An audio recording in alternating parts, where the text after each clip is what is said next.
The text from my neighbor arrived while I was in a client meeting. 3 photos, each more devastating than the last. My workshop gone. Nothing but splintered wood and twisted metal where my sanctuary had stood 4 hours earlier. Call me ASAP, Jim had written. Your brother-in-law did this. I have video. My hands shook as I excused myself from the conference room. That workshop wasn't just a building. It was the last thing my father and I built together before cancer took him. Every joint, every nail, every carefully measured cut held our final conversations. I called my wife Sarah first. She answered on the second ring, already crying. Tom, I'm so sorry. Brad just told me. He said he was doing us a favor, that you spend too much time out there. He demolished my workshop. He hired a crew. Said real men don't need she-sheds to hide from their families. Tom, I tried to stop him, but he said, where is he now? At his house. He's having a barbecue to celebrate liberating you. Tom, I hung up. Not on her, but on the situation. Brad had always been a problem. Sarah's older brother, the kind of man who measured masculinity by truck size and called therapy feelings hour. He'd mocked my workshop from day one, called it my fancy hiding spot and my princess palace. But to destroy it, I drove home, forcing myself to stay under the speed limit. Jim met me in my driveway with his laptop. I'm sorry, Tom. I saw the crew arrive around noon. Tried to tell them to stop, but they had work orders. Said the property owner authorized it. Show me the video. Jim's security camera had caught everything. Brad arriving in his lifted F-350, pointing at my workshop, signing papers. The excavator rolling in.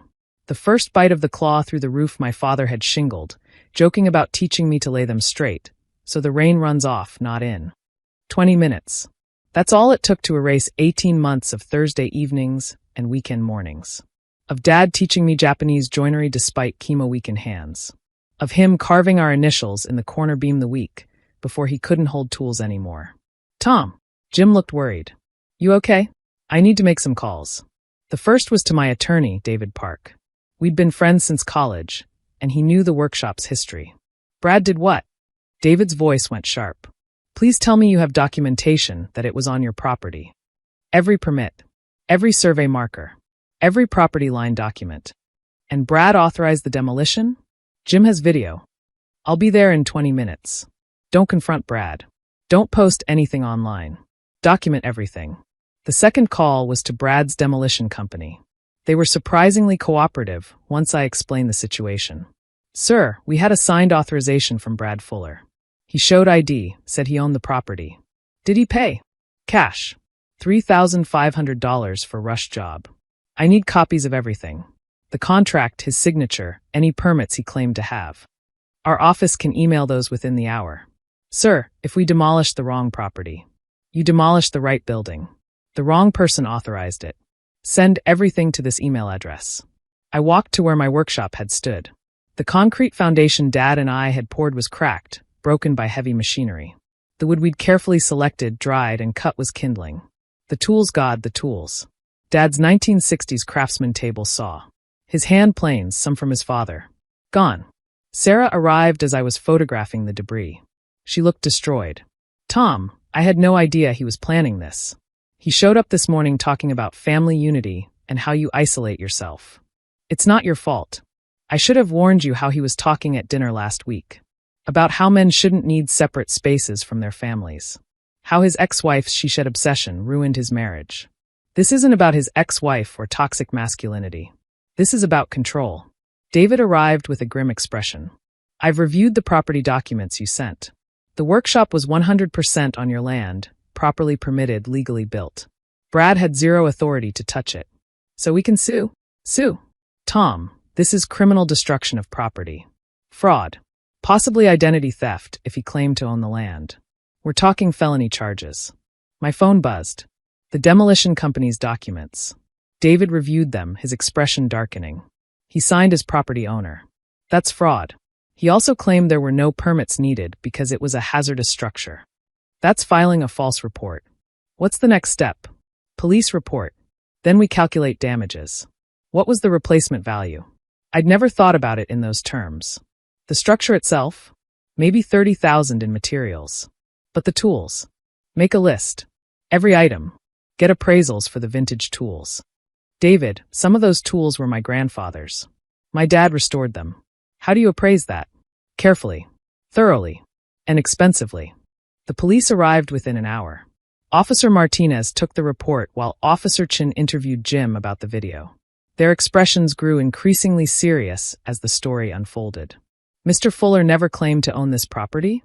Martinez asked. He's my brother-in-law. He knew exactly whose property it was. Called it my she-shed constantly. She-shed. His term for any space where men pursue hobbies without their families present. He thinks it's emasculating. Martinez exchanged glances with Chin. Sir, we've had issues with Mr. Fuller before. Bar fights, mostly. This escalation is concerning. They left to interview Brad. I spent the time making my list. Dad's table saw $3,000 for a restored vintage model. His hand planes, $500 each, 6 total. The Japanese chisels he'd bought specifically for our project, $2,000. But how do you price his handwriting on the drawer labels? His pencil marks on the wood showing where to cut? The sawdust that probably still held his DNA? Sarah's phone rang. Brad. Put it on speaker, I said. Arrested me. At my own barbecue. Do you know how embarrassing that was? Brad, you destroyed. I improved your marriage. Tom spends more time in that shed than with you. I did you a favor. You committed a crime, I said calmly. Tom. You ungrateful. I was helping. Real men don't need hideaways. They face their problems. Like you faced your divorce? By blaming your ex-wife's she-shed instead of your drinking. That's different. Is it? You destroyed the last thing my father and I built together because you can't stand the idea of men having healthy hobbies. It's just a building. It was my father's legacy. And you turned it into splinters because of your toxic ideas about masculinity. He hung up. The criminal case moved quickly. Brad's lawyer tried to argue it was a family dispute, a misunderstanding. But the video, the fraudulent documents, and Brad's own social media posts celebrating the demolition painted a clear picture. His Facebook post from that afternoon. Freed my brother-in-law from his she-shed prison. Real men don't hide. They engage. Hashtag no more man caves, hashtag family first. The comments were brutal. Friends who knew about my father, about the workshop's history, tore into Brad. But he doubled down, posting photos of the demolition with captions like, sometimes you have to destroy to rebuild, and tough love works. The civil lawsuit was where things got expensive for Brad. David was methodical, thorough, and ruthless. Structure replacement, $35,000. Vintage tool collection, $45,000. Custom wood inventory, $15,000. Emotional distress, $50,000. Punitive damages, $100,000. He'll never pay that, Sarah worried. He'll pay what he can, David assured her. Wage garnishment, asset seizure. And his homeowner's insurance is already denying coverage since he committed fraud. Brad's bravado crumbled when he realized the financial reality. His house, his truck, his boat, all assets that could be seized.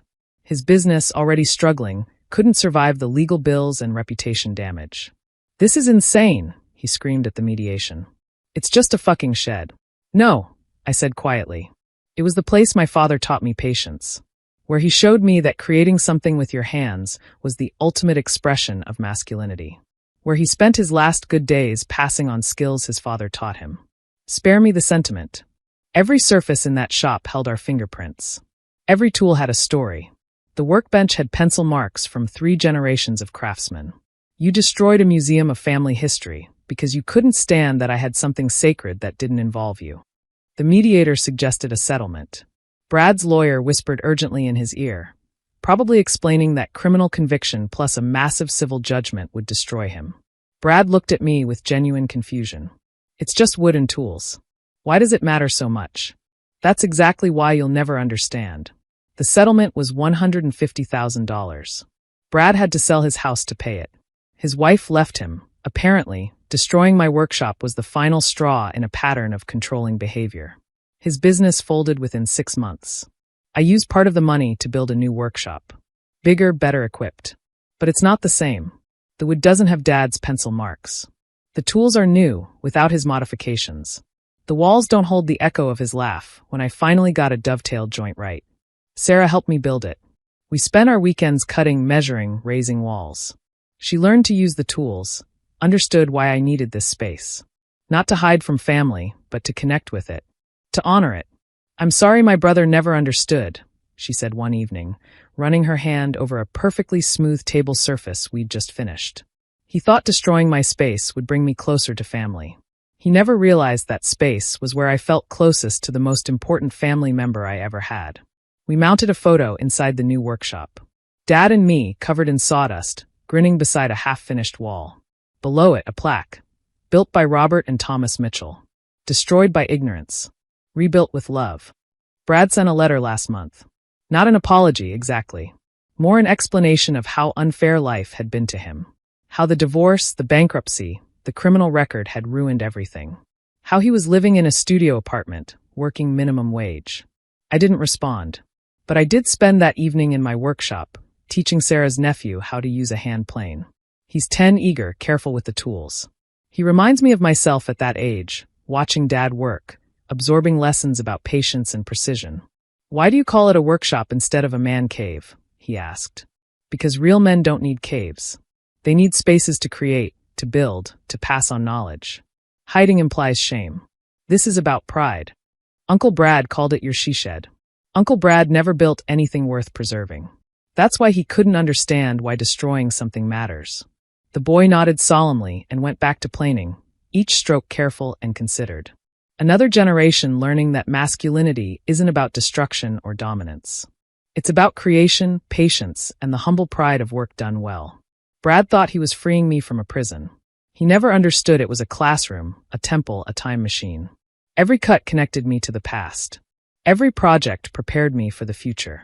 He took that away with a bulldozer and a toxic philosophy. But here's what Brad never learned. You can destroy a building. You can scatter tools. You can break concrete. You can't demolish memories.